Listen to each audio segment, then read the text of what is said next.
Well, the Environmental Protection Agency's administrator says year-round sales of E15 could begin next summer as the agency is actively engaged with several Midwest governors to get it done. President and CEO of the Renewable Fuels Association, Jeff Cooper, joins us once again with more perspective.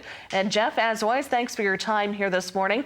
Now, Michael Regan made these comments, we understand, at the Growth Energy fly-in that took place just this week. What do you interpret this means for the industry?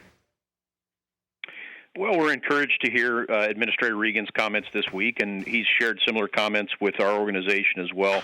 You know, we were fortunate to have an emergency waiver to allow the sale of E15 this summer because of the short gasoline supplies and record high prices we were seeing. But we could find ourselves in a situation next summer where E15 sales are again restricted in most of the country unless EPA takes some action. So there were 8 governors that petitioned EPA to allow for year-round sales of E15 in their states, and those are Midwestern states, all the states that you might expect, where we've got a lot of ethanol production and a lot of retail stations selling higher blends. And so, we were happy to hear Administrator Regan say this week that the agency is working with those governors, and we expect that petition will be approved before next summer. And so at least in those 8 states, we would have the ability, or retailers would have the ability to continue selling E15 year-round. Now, we'd prefer to see a nationwide solution, a 50-state solution, but at least if we can get a foothold in those 8 states, we think that'd be positive. Now, USDA's Deputy Secretary also highlighted ethanol and the need for year-round sales.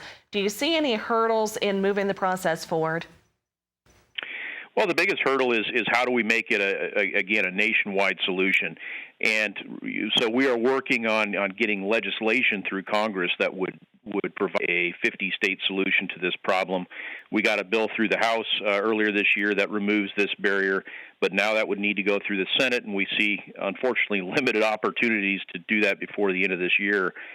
So there are some things EPA could do, I think, to broaden the scope beyond these 8 states, and we're certainly working with the agency to try to do that. Now, switching gears, yesterday the ag sector received a win with the announcement of a tentative rail agreement. What does that mean for ethanol? Oh, we are breathing a huge sigh of relief today, or yesterday afternoon, when news of that tentative agreement broke. And we're hopeful that a final deal gets ironed out and finalized as soon as possible. It would really help us dodge a bullet because the ethanol industry is very reliant on rail. About 70% of the ethanol we produce is shipped by rail. We also bring a lot of corn into our facilities on rail. So any kind of stoppage or slowdown or disruption in that on that system would have been catastrophic for our industry. If we can't move ethanol out of these ethanol production facilities, they have to shut down, and obviously that's going to have ripple impacts for gas prices and consumers across the country. So we are very grateful to see the Biden administration and members of Congress and the rail industry and labor folks all getting together to avert this, what would have been a major disaster.